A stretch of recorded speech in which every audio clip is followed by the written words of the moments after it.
Bonjour, alors j'ai un parcours qui a commencé, disons plutôt en Afrique. Je travaillais sur les primates non humains, les singes, mais j'ai toujours été dans l'éducation à l'environnement et l'éducation à la nature, puisque déjà avec ces histoires de primates, en fait, j'allais dans les villages et j'expliquais l'importance de ces singes pour les écosystèmes. Donc j'étais toujours dans la pédagogie.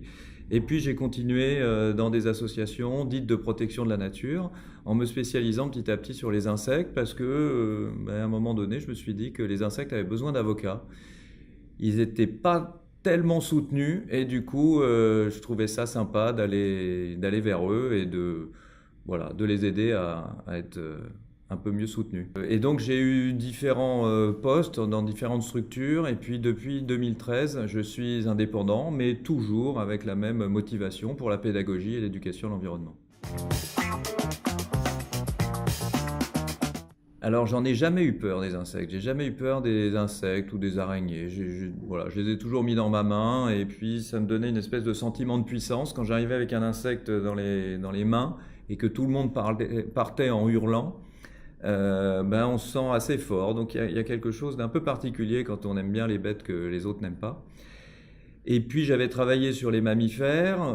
Voilà, tout le monde était d'accord pour dire que les mammifères étaient plutôt sympas, et tout le monde était d'accord pour vouloir les protéger. En revanche, les insectes, eux, n'avaient pas beaucoup de soutien.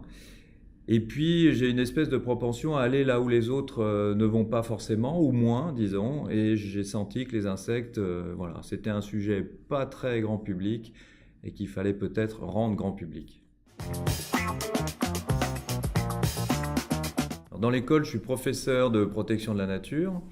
Je m'occupe de différentes écoles, celles qui forment à la pédagogie, celles qui forment à la gestion de la nature, celles qui forment au jardin. Et puis, je m'occupe aussi de certaines options dites de faune sauvage, les araignées, les insectes, les oiseaux par exemple. Donc, je corrige à domicile, et puis j'ai une permanence pédagogique où je suis en contact avec les élèves directement par téléphone. Alors on me demande souvent quelles sont les perspectives. Il n'y a pas beaucoup d'emplois dans ces métiers liés à l'environnement, donc soit la pédagogie, soit la gestion de la nature. Et j'ai jamais envie de répondre qu'effectivement il n'y a pas beaucoup de débouchés, parce que quand on a envie d'aller vers quelque chose, on y arrive. J'en suis la preuve, c'est que j'ai creusé et je me suis trouvé là où personne n'était, où il y avait très peu d'emplois. Et du coup, pour moi, quand on est motivé, qu'on ait envie de faire de l'animation, de la protection, on y arrive. Voilà. Et en ce moment, vous l'avez remarqué, c'est en train d'exploser les métiers autour de la nature et de l'environnement. Donc c'est vrai qu'il y a plein de possibilités, plein de portes qui sont en train de s'ouvrir, mais surtout si on a envie d'être dans la nature, on sera dans la nature.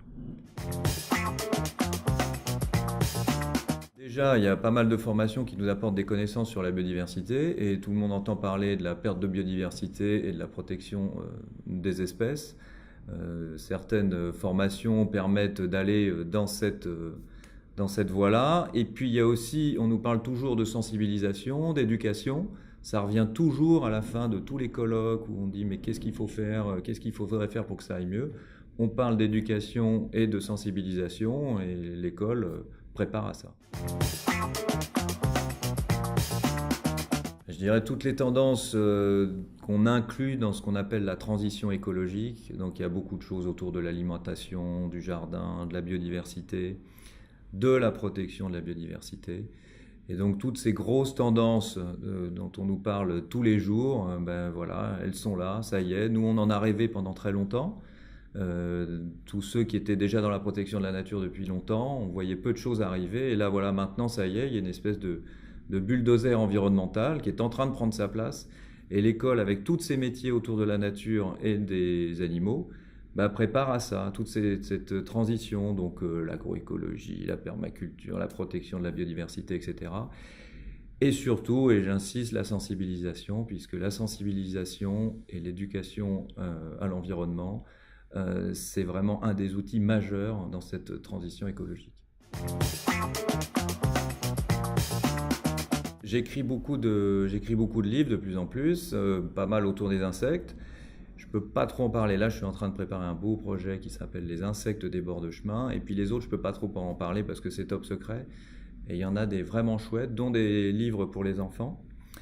Et puis je suis surtout en train de préparer un livre sur nos rapports philosophiques avec la nature parce que j'essaye de chercher des idées et des propositions de livres pour être vraiment efficaces en termes de protection de la biodiversité parce qu'il y a une espèce de...